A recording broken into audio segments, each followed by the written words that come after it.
Ustadz Adi Hidayat ini memberikan persaksian yang diduga palsu, teman-teman. Beliau berucap di depan umum di salah satu kajian beliau dengan menyatakan Kiai Haji Ahmad Dahlan adalah seorang Habib.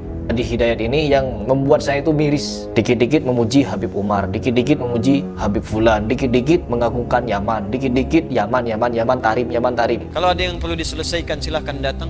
Jangan bicara di belakang. Kalau di belakang tuh saya nggak tahu. Datang pada saya.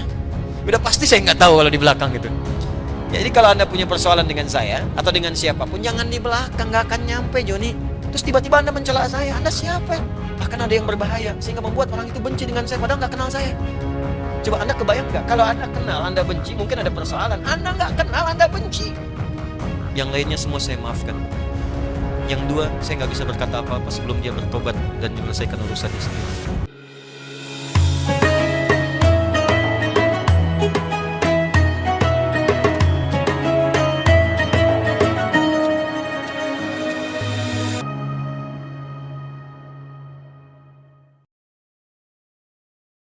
Sekitar 2 pekan yang lalu ada satu video yang sangat menghebohkan, namun tidak terlalu viral.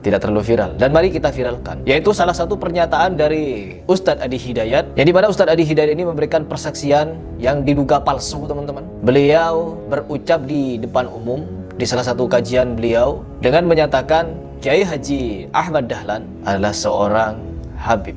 Seorang Habib katanya. Dan tidak berhenti di situ, teman-teman. Ada beberapa pernyataan juga yang diduga palsu dari Adi Hidayat ini yang membuat saya itu miris. Dikit-dikit memuji Habib Umar, dikit-dikit memuji Habib Fulan, dikit-dikit mengagungkan Yaman, dikit-dikit Yaman Tarim. Kalau kita mau mempertanyakan apakah Ustadz Adi Hidayat ini orang Muhammadiyah? No, teman-teman. Kesaksian dari Ustadz Zulkarnain El-Maduri bahwa Ustadz Adi Hidayat ini bukan orang Muhammadiyah. Bahkan kartu anggota pun tidak punya, katanya. Dan itu beliau nyatakan di media sosial, di podcast saya. Dan apakah itu bisa dipertanggungjawabkan? Jelas bisa, karena beliau orang Muhammadiyah langsung. Dan hari ini saya ingin membuka satu fakta lagi, yang dimana ada pernyataan yang diduga kedustaan juga dari Ustadz Adi Hidayat, yang dimana menyatakan Kiai Haji Ahmad Dahlan sebagai keturunan Yaman atau keturunan Habaib.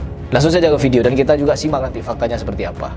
Dan banyak di antara mereka yang tidak memperkenalkan diri. Seperti Syekh Ahmad Dahlan pendiri Muhammadiyah. Yang paling menarik, murid-murid yang dari sana, kita kan punya hubungan baik tuh dulu. Sampai banyak habaib tersebar di sini. Ya, jadi punya hubungan baik dengan Yaman katanya di era Belanda. Keturunan Nabi SAW. Keturunan Nabi pokoknya. Banyak. Dan banyak di antara mereka yang tidak memperkenalkan diri. Tidak. Seperti Syekh Ahmad Dahlan pendiri Muhammadiyah. Tuh. Seperti Syekh Ahmad Dahlan pendiri Muhammadiyah. Itu Habib. Itu Habib. Sayyid. Keturunan Sayyid. Nabi itu. Dia kayaknya Ahmad Dahlan, mendirikan Muhammadiyah 18 November 1912. Itu nama aslinya Muhammad Darwish. Muhammad Darwish, ya, jelas. Sampai kemudian dikirim ke Mekah, belajar kepada Syekh Ahmad Khatib Al-Minangkabawi. Itu keturunan Nabi. Keturunan Nabi, teman-teman. Syekh Haji Ahmad Dahlan bin... Ada hadis yang menyatakan barang siapa yang berdusta atas Nabi Muhammad SAW, apalagi perkara nasab. Jadi ada 2 perkara di sini. Kalau orang tersebut berdusta atas Nabi Muhammad tentang sesuatu, maka dia telah mempersiapkan kursinya di neraka. Jadi jangan main-main. Terus yang kedua, ada hadis juga, apabila orang yang memalsukan nasab, sebenarnya nasabnya tidak tersambung kepada si fulan, maka hukumnya dia telah kafir kepada Allah, ingkar kepada Allah. Terlebih lagi, nasabnya masih remang-remang. Kita mengingkari nasabnya kepada si fulan, misalkan apabila nasabnya itu masih samar-samar, itu juga tidak boleh, teman-teman. Menisbahkan nasab apabila itu tidak valid, maka ini akan mendapatkan ancaman dari Allah. Dan begitu pun juga kita yang mengingkari meskipun nasab itu remang-remang, samar-samar. Jadi di sini ada konsekuensi yang sangat berat kalau kita berbicara nasab. Apalagi tidak tahu ini Ustadz Adi Hidayat mengambil rujukan atau referensi tentang nasabnya Kiai Ahmad Dahlan dari mana? Dari kitab apa? Tidak disebutkan referensinya. Karangan siapa kitab itu? Tidak ada. Karena di video ini Ustadz Adi Hidayat ingin menjelaskan tentang suatu kitab yang katanya kitab itu sudah tua, berumur 200-an tahun, yang ada di tangan dia untuk diajarkan kepada jemaahnya. Ya Allah. Ini untuk memberi pembelaan kepada kepada Habib Yaman, teman-teman. Lanjut dulu. Kiai Abu Bakar bin Kiai Ilyas bin Kiai Sulaiman bin Demang Jurang Juru Kapindo bin Demang Jurang Juru Sapisan bin Kiai Gerbak bin Maulana Ishak. Ya, sampai kepada Maulana Ishak, ya, kesunan. Anak siapa? Jamaluddin Al-Akbar Al-Husaini. Keturunan dari siapa? Ali Zainal Al-Kabir. Keturunan Ali Zainal Abidin. Keturunan Al-Husain. Al-Husain siapa? Adiknya Al-Hasan. Jadi cepat teman-teman. Jadi selama 1400 tahun dia coba menyebutkan beberapa nama. Kalau tidak salah hanya menyebut 7 atau 8 nama tadi. Ya, 8 namanya mungkin kepada langsung ke Husain. Disebut ini, sebut ini, sebut ini, sebut ini. Kalau ingin menyebut nasab, sebutkan setiap bapaknya. Bapaknya Kiai Ahmad Dahlan ini terus sampai kakeknya, ke buyutnya dan lain sebagainya terus sampai kepada Husain. Harus terus sampai ke Husain. Dan ketika ditanya dari mana datanya, sedangkan habaib saja yang ada di Indonesia, mereka itu ada 500 tahun. Catat baik-baik, 500 tahun nasab para habaib ini tidak tersambung kepada Nabi Muhammad SAW. Dengan cara apa? Tidak adanya catatan. Terus bagaimana mungkin orang yang ada di Indonesia seperti Kiai Ahmad Dahlan yang jelas-jelas pribumi Indonesia, tetapi dia dihabib-habibkan oleh Ustaz Adi Hidayat. Ini sangat kacau teman-teman. Kalian perlu garis bawahi itu ya, kacau ini. Siapa Al-Hasan putranya Ali bin Abi Thalib radhiyallahu ta'ala anhu, suaminya Fatimah Az-Zahra, putri Muhammad sallallahu alaihi wasallam. Iya, penekanan teman-teman, penekanan. Agar apa? Agar orang-orang takut kepada habaib, agar orang-orang takut dan mengakui bahwa Indonesia ini dibangun oleh para habaib. Karena apa? Di video yang sama ini, Adi Hidayat juga memberikan pernyataan bahwa salah satu rumah yang dijadikan sebagai tempat untuk proklamasi adalah rumah wakaf dari habaib. Coba kita simak. Sampai proklamasi itu dikumandangkan di mana? Ya, di rumah wakaf seorang bernama siapa? Syekh Khalid bin Marta. Siapa Syekh Khalid bin Marta? Muslim, keturunan Yaman. Yaman lagi, ya. Jadi rumah wakaf katanya teman-teman. Tempat dilakukannya proklamasi pertama negara Republik Indonesia itu dilakukan di rumah wakaf. Intinya teman-teman, di video ini Ustadz Adi Hidayat ingin menyatakan kepada kita semua bahwa Indonesia ini merdeka atau Indonesia ini jaya seperti sekarang tidak lepas dari peran habaib. Dan habaib punya banyak peran di Indonesia. Sehingga apa? Outputnya kita harus memuliakan habaib ini. Karena habaib ini sesepuh-sesepuhnya sebagian dari pahlawan teman-teman. Sedangkan ada satu video yang beredar, seorang mufti katanya, mufti siapa Batavia atau apalah itu, dia malah dilantik sebagai apa gitu sama Ratu Belanda. Didatangkannya tenaga kerja asal Yaman dari kalangan Ba'alawi yang mengklaim sebagai keturunan Nabi harus diakui adalah bentuk kecerdasan luar biasa kaum penjajah supaya dahsyatnya perang Diponegoro di masa depan tidak akan terulang kembali. Kaum pribumi akan berpikir 1000 kali untuk kembali melawan Belanda sebab pada kenyataannya kolonial Belanda mempekerjakan kaum yang katanya adalah kaum keturunan Rasulullah, sehingga sudah pasti ketika orang-orang Nusantara yang mayoritas beragama Islam memerangi Belanda, maka akan memerangi juga para pekerjanya yang katanya adalah keturunan dari Nabi mereka. Hal tersebut terbukti setelah 63 tahun terjadinya perang Diponegoro, terjadi lagi perang di Cilegon. Namun Belanda begitu mudah meredamnya karena keturunan imigran Yaman Habib Usman bin Yahya mengeluarkan fatwa bahwa haram hukumnya memberontak kepada pemerintah Hindia Belanda. Aduh ya Allah, dia berlutut di depan perempuan itu ya. Ada videonya sampai sekarang. Dan semoga ini menjadi pengetahuan penting bagi kita agar sejarah Indonesia itu tidak diseleweng-selewengkan seperti ini. Karena kalau kita berbicara tentang apa yang dia nyatakan di video ini, Ustadz Adi Hidayat, bahwa rumah proklamasi pertama itu adalah milik habaib yang dimana diwakafkan kepada Bung Karno. Coba kita selesaikan dulu, nanti kita simak faktanya. Cinta dengan Indonesia diwakafkan rumahnya di belakang. Tuh, Di Jalan Pegangsaan Timur nomor 56. tuh, Pegangsaan Timur nomor 56. Dicatat baik-baik. Cuman di buku sejarah sekarang itu cuman disamarkan. Disamarkan teman-teman. Di buku sejarah sekarang itu disamarkan teman-teman. Jalan Pegangsaan Timur nomor 56. Jalan Pegangsaan Timur nomor 56. Tuh rumah siapa? Rumah siapa? Rumah Nggak ada siapa? nomornya. Kalau nggak ada nomornya di jalan, mana ada proklamasi di jalan? Ada nomor siapa? Nomor siapa? Nomor siapa? Iksan, alamatnya blok sekian, nomor sekian, tahu. Kalau nggak ada nomornya cuma di jalan Jingamas. Panjang nih, panjang. Panjang. Dan kita simak di sini teman-teman fakta yang sebenarnya bahwa Jalan Pegangsaan Timur nomor 56 ini bukanlah rumah habaib yang diwakafkan, melainkan rumah Belanda. Jalan Pegangsaan Timur nomor 56. Kita punya datanya di sini. Di Jakarta merupakan salah satu tempat penting dalam sejarah kemerdekaan Indonesia.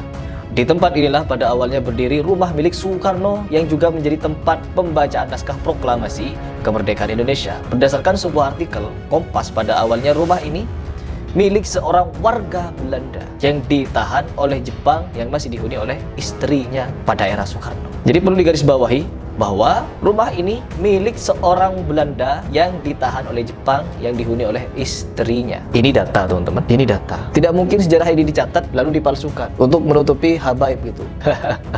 Ya Allah. Sedangkan jelas kalau kita berbicara tentang orang-orang pada zaman itu ya, orang kan bisa dengan polosnya percaya kepada habaib. Tidak seperti sekarang orang pada kritis. Orang sangat polosnya bisa percaya kepada habaib keturunan Nabi. Tapi sekarang bukan seperti itu lagi eranya.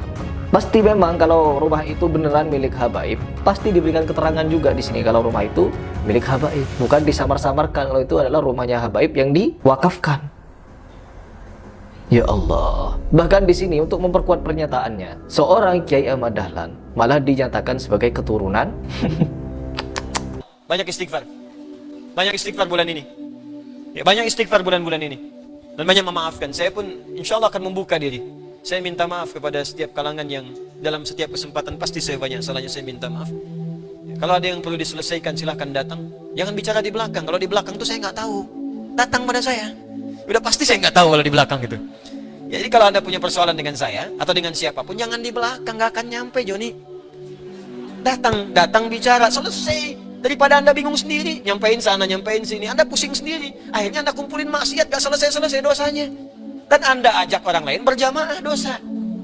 Mendingan datang. Saya kemarin buka Instagram. Ada curhat seorang suami istri, minta solusi. Ustadz, saya baca itu, kadang saya baca beberapa kesempatan. Ustadz minta pandangan. Saya dilarang kakak ipar saya datang ke kajian Ustadz Adi Hidayah. Katanya Ustadznya ajarannya radikal. Terus kakak iparnya bilang, saya kenal Ustadz ini sejak di Kairo. Saya tahu dia. Padahal saya pun gak pernah belajar di Kairo. Kan? Saya tuh kuliahnya di Libya, Joni. Saya nggak pernah kuliah di Kairo. Yang pernah saya lakukan talaqi tafsir pada Syekh Tantawi Jawahari sampai dihadiahi kitab ini. Ini kitab dari guru saya yang mulia. Saya belajar langsung dari beliau, Syekh Muhammad Tantawi itu. Saya belajar dari beliau, saya ikuti sampai ke Iskandaria. Yang tahu saya di situ cuma 3 orang. Ya, tiga-tiganya sahabat saya, Sanbi Rizki. Ya, kemudian Biogen Akbar, Ikhwan Nugraha, di teman-teman saya semua. Tambah 1 Syekh Hafid orang Afghanistan yang pakar hadis sampai saya dihadiahi bagan hadis beliau yang merangkum kurikulum di sana. Ya, Anda bayangin saya aja diundang ke Al-Azhar, ketemu Syekh Al-Azhar, teman-teman saya Syekh Al-Azhar, teman-temannya udah kumpul di sini. Saya sahabatan sama alumni Al-Azhar. Orang Al-Azhar ngundang saya, ngundang ceramah di sana, saya Al-Azhar juga mau ketemu. Orang sana nyebut saya moderat, orang sini nyebut radikal. Dia belum minum susu itu. Dia salah info, makanya datang daripada di belakang dapat info nggak jelas. Gitu. Jadi biasakan diskusi, klarifikasi, tanyakan. Jadi kalau kumpul-kumpul begitu capek nantinya. Ya, yang saya akan angkat tangan cuma 2 golongan. Saya serahkan hisabnya kepada Allah. Satu yang menyebut saya pelaku bid'ah. Itu saya serahkan hisabnya kepada Allah kalau dia tidak bertobat. Kan itu berat di hadapan Allah. Karena pelaku bid'ah tidak akan berjumpa dengan Rasulullah SAW.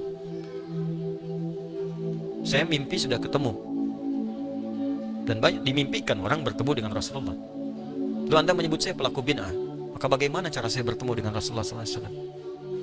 Tapi saya masih menahan. Kalau Anda masih bertobat, selesai urusan saya. Tapi kalau tidak, saya serahkan hukumnya sama Allah. Saya nggak mau bilang apa-apa.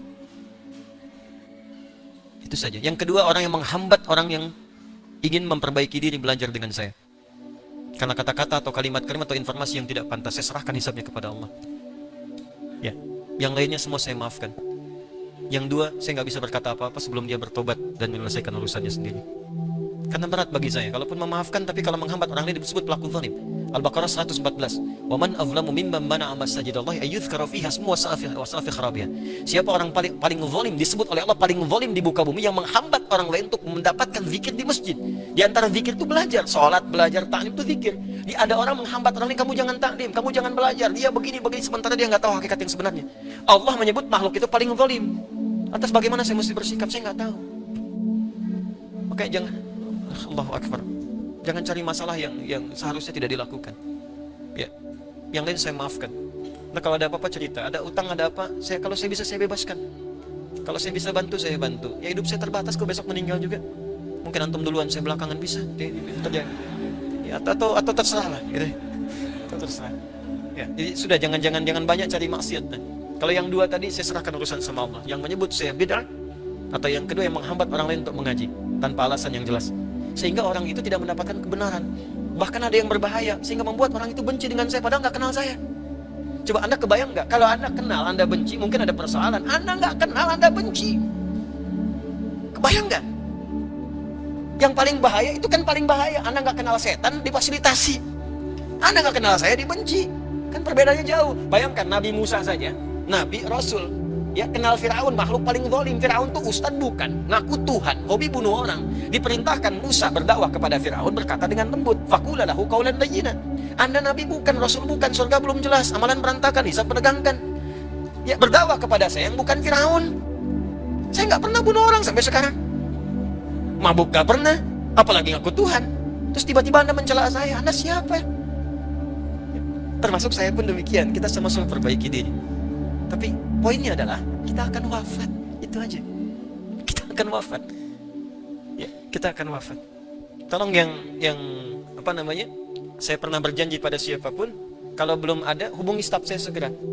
Saya selesaikan. Mungkin ada yang pernah disampaikan antum umroh atau antum dapat porsi haji kuota, ya, atau misalnya saya ingat tuh satu aja, ada Joni yang pernah manjat bendera itu. Ingat, terbayang saya di benak saya itu. Saya pernah janjikan beliau beasiswa gitu, ada uang senilai tertentu. Kalau ada yang tahu aksesnya tolong sampaikan. Kalau bisa ke sini saya ketemu. Saya nggak ada masalah, saya cinta negara, saya cinta bangsa saya. Siapa yang menghormati bangsa saya sekalipun dia tidak seagama dengan saya akan menghargainya. Karena saya mencintai negara saya. Nah, saudara-saudara seiman semua, baru-baru ini jagat maya kembali dihebohkan oleh pernyataan tegas dari Ustadz Adi Hidayat yang menanggapi tudingan serius terkait komentarnya tentang sejarah Indonesia dan tokoh pendiri Muhammadiyah, Kiai Ahmad Dahlan. Dalam salah satu ceramahnya, Ustadz Adi menyampaikan pandangan bahwa nama Ahmad Dahlan memiliki makna spiritual dan filosofis yang dalam, dan beliau pun merupakan seorang habib. Ia juga menyebutkan bahwa Kiai Ahmad Dahlan turut berkontribusi terhadap proses kemerdekaan Indonesia, terutama dari sisi spiritual dan pengaruh pemikiran. Namun, pernyataan ini langsung menuai kritik dari Harry Pras dan beberapa pihak lain yang menuduh uwah berdusta dan memanipulasi fakta sejarah, termasuk soal keterlibatan tokoh Islam dalam proklamasi kemerdekaan. Harry Pras bahkan menyebut bahwa Ustadz Adi Hidayat menghabibkan Kiai Ahmad Dahlan yang dinilai tidak sesuai dengan fakta sejarah. Tak tinggal diam, Ustadz Adi Hidayat membalas kritik itu dengan sangat tegas. Dalam ceramahnya yang viral di berbagai platform, ia menyatakan bahwa dirinya tidak bisa memaafkan dua orang yang dianggap telah menyebarkan fitnah dan menyudutkan dirinya secara tidak adil. Lebih jauh lagi, Ustadz Adi menantang siapapun yang memiliki masalah dengannya untuk bertemu langsung, agar tidak terjadi kesalahpahaman dan fitnah yang terus bergulir di ruang publik. Ustadz Adi menekankan bahwa semua yang ia sampaikan berdasarkan literatur dan referensi yang jelas, serta ia tidak memiliki niat untuk mengubah sejarah atau mengkultuskan tokoh tertentu. Namun bagi Ustadz Adi, peran ulama dan tokoh Islam dalam sejarah Indonesia memang tidak bisa dihapuskan begitu saja. Nah, saudara seiman semua, itulah pembahasan kali ini. Semoga apa yang disampaikan bisa memberikan kita manfaat dan pelajaran baru untuk kita semua. Jangan lupa untuk like, comment, and subscribe supaya kalian tidak ketinggalan info terbaru dari Dakwah Official. Sekian video kali ini, sampai jumpa di video berikutnya. Wassalamualaikum warahmatullahi wabarakatuh.